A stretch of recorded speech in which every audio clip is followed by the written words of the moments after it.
आपने आज मुझे इस चर्चा में भाग लेने का मौका दिया, इसके लिए मैं आपको धन्यवाद देती हूँ। आज जिस विषय पे हम चर्चा कर रहे हैं वह केवल एक विषय नहीं है, भारत की आत्मा का एक हिस्सा है।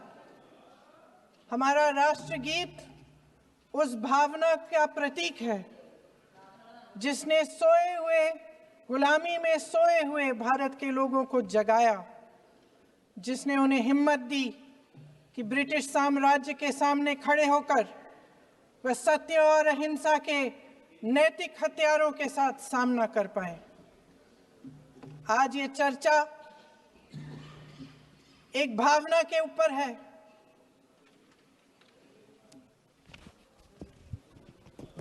और जब हम वंदे मातरम का नाम लेते हैं तो वही भावना हमारे दिल में उजागर होती है। जब हम वंदे मातरम का नाम लेते हैं तो हमें उस पूरे इतिहास की याद आती है जो स्वतंत्रता संग्राम का इतिहास था, उसकी पीड़ा, उसका संघर्ष, उसका साहस, उसकी नैतिकता, उसका जो बल था कि ब्रिटिश साम्राज्य उसके सामने झुका। अध्यक्ष महोदय, वंदे मातरम उस आधुनिक राष्ट्रवाद की अभिव्यक्ति है जिसने भारत के लोगों को एक राजनीतिक और नैतिक आकांक्षा से जोड़ा, जिसने भारत के लोगों को एक साझा नियति के उत्तराधिकारी, एक साझा भविष्य के निर्माता के रूप में देखा। लेकिन आज की ये बहस मुझे कुछ अजीब सी लग रही है। जैसे मैंने कहा, ये गीत देश की आत्मा का हिस्सा बन चुका है। 150 सालों से देशवासियों के दिलों में ये गीत बस चुका है। 75 सालों से भारत को बांटेंगे नहीं, तो फिर आज इस बहस की क्या आवश्यकता है?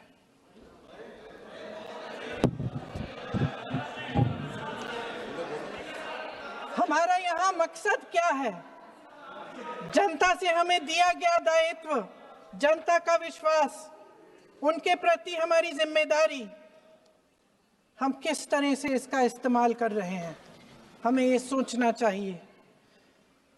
क्योंकि अब इस मोड़ पर हम इस सदन में अपने राष्ट्रगीत पर भी बहस करेंगे। आपने बहस मांगी है, आपने बहस मांगी है। आप तो इलेक्टोरल रिफॉर्म्स की बहस नहीं मांग रहे थे कि जब तक हम इस पर बहस नहीं करेंगे तब तक उस पर बहस नहीं होगी। इसकी वजह क्या है? इसकी वजह क्या है? हम आज यहाँ ये बहस क्यों कर रहे हैं? हमारा राष्ट्रगीत है, इस पर क्या बहस हो सकती है? हम ये बहस यहाँ आज 2 वजहों से कर रहे हैं। पहला कि बंगाल का चुनाव आ रहा है, हमारे प्रधानमंत्री अपनी भूमिका निभाना चाहते हैं उसमें। और दूसरी वजह ये है, ये मकसद है, पुरानी मकसद इनकी, अध्यक्ष महोदय, कि जिन्होंने स्वतंत्रता की लड़ाई लड़ी, जिन्होंने देश के लिए बड़ी बड़ी कुर्बानियां दी, उन पर सरकार नए आरोप लादने का मौका चाहती है। देश का ध्यान फिर से जनता के ज्वलंत मुद्दों से भटकाना चाहती है। यही एक मकसद है आपका। आपका मकसद है कि हम फिर से उसी अतीत में मंडराते रहें, उसी की तरफ हम देखते रहें जो हो चुका है, जो बीत चुका है, क्योंकि ये सरकार वर्तमान और भविष्य की ओर देखना ही नहीं चाहती। वे इस काबिल ही नहीं रही। सच्चाई ये है अध्यक्ष महोदय कि आज मोदी जी वह प्रधानमंत्री नहीं रहे जो एक समय में थे। सच ये है कि ये दिखने लगा है, उनका आत्मविश्वास घटने लगा है, उनकी नीतियां देश को कमजोर कर रही हैं। और मेरे सत्ता पक्ष के साथी चुप इसलिए हैं क्योंकि अंदर अंदर से वे भी इस बात से सहमत हैं। आज देश के लोग खुश नहीं हैं अध्यक्ष महोदय, परेशान हैं, तमाम समस्याओं से घिरे हुए हैं। तमाम समस्याओं से घिरे हुए हैं और उन समस्याओं का हल आप निकाल नहीं रहे हैं। हाँ ठीक है, उसका भी बोल लेंगे, समय आएगा तो उसका भी बोल लेंगे। बल्कि कल समय आ रहा है, चुनाव पे चर्चा होगी, उस पे भी बोलेंगे। अध्यक्ष महोदय, इनके भी अपने लोग दबी जबान में कहने लगे हैं कि सारी सत्ता को केंद्रित करने से देश का नुकसान हो रहा है। इस बीच अगर हम अतीत की बातें नहीं करेंगे तो कौन सी बातें करेंगे? ये किसी और बात के काबिल ही नहीं है, सिर्फ ध्यान भटकाना है जनता का। इसलिए आज हम वंदे मातरम पर चर्चा कर रहे हैं। वंदे मातरम देश के कण कण में जीवित है, इस पर बहस नहीं हो सकती। लेकिन चलिए, आपने बहस मांगी, आप बहस करना चाहते हैं, बहस करते हैं। आज इस चर्चा को प्रधानमंत्री जी ने शुरू किया, उन्होंने भाषण दिया और इसको कहने में कोई झिझक नहीं है कि भाषण अच्छा देते हैं, थोड़ा सा लंबा, लेकिन भाषण अच्छा देते हैं। सिर्फ एक कमजोरी है, अगर आप इजाजत दे तो मैं बोलूं, एक कमजोरी है। हाँ, उसी पे बोल रहे हैं, वंदे मातरम पे बोलो आप। अब सर मैंने तारीफ कर ली, थोड़ा और विषय वंदे मातरम का है तो हम वंदे मातरम पर ही रखें, ठीक रहेगा। सर ये वंदे मातरम पे ही है। सर आपने प्रधानमंत्री जी को सुना था, अब तो शुरू नहीं हुए। सर भाषण बहुत अच्छा देते हैं, लेकिन तथ्यों के मामले में कमजोर पड़ जाते हैं, बहुत कमजोर। इसमें भी एक कला होती है कि तथ्यों को किस तरह से जनता के सामने रखा जाए। मैं तो नहीं हूं, जनता की प्रतिनिधि हूं, कलाकार तो नहीं हूं। इसीलिए मैं भी सदन के सामने कुछ तथ्य रखना चाहती हूं, लेकिन सिर्फ तथ्य के रूप में रखना चाहती हूं।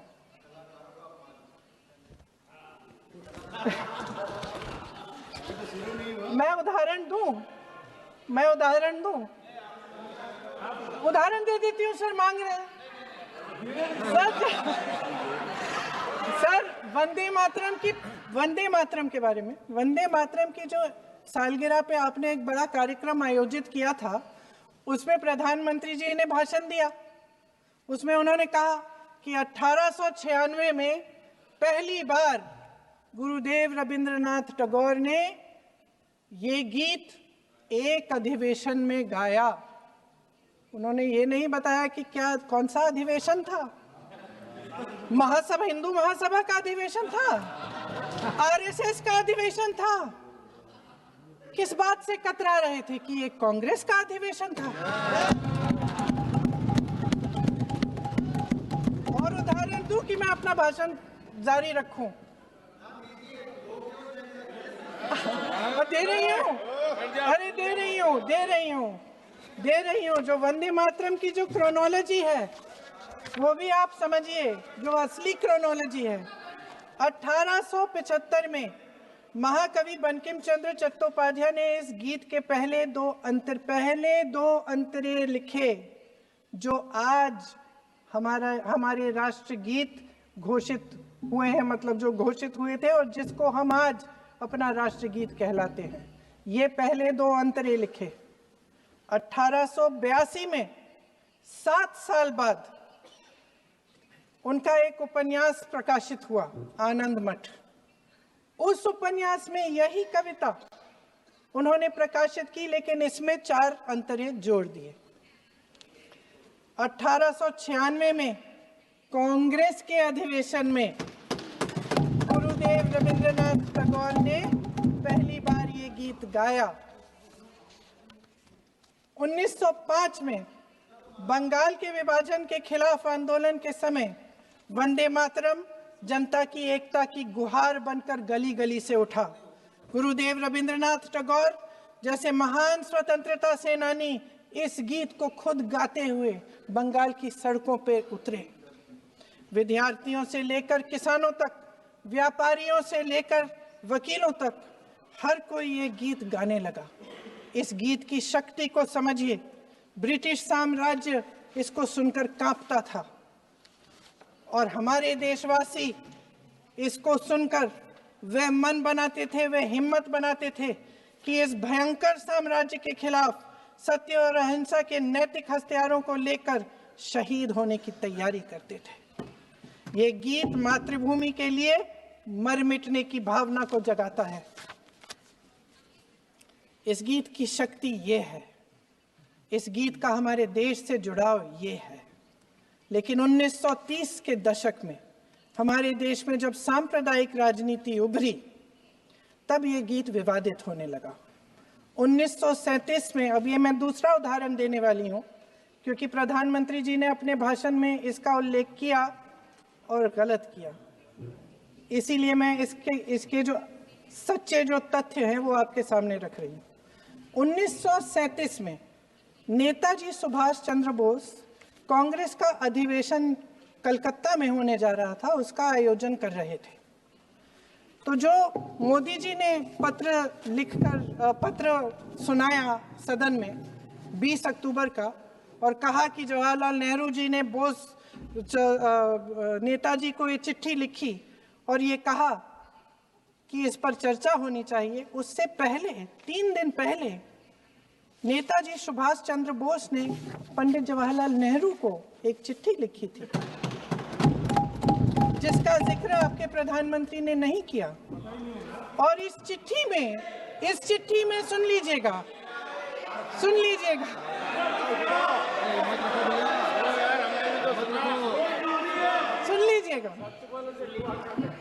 आप नेताजी के लफ्ज नहीं सुनना चाहते?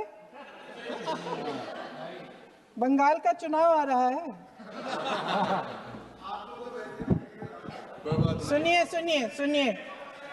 सुनिए। हाँ, कोई बात नहीं, हम तो देश के लिए हैं, हम देश के लिए हैं। आप चुनाव के लिए हैं, हम देश के लिए हैं। हम जितने भी चुनाव हारे, हम यहाँ बैठे रहेंगे और आपसे लड़ते रहेंगे और आपकी विचारधारा से लड़ते रहेंगे। अपने इस देश के लिए, अपनी इस मिट्टी के लिए लड़ते रहेंगे। आप हमें रोक नहीं सकते।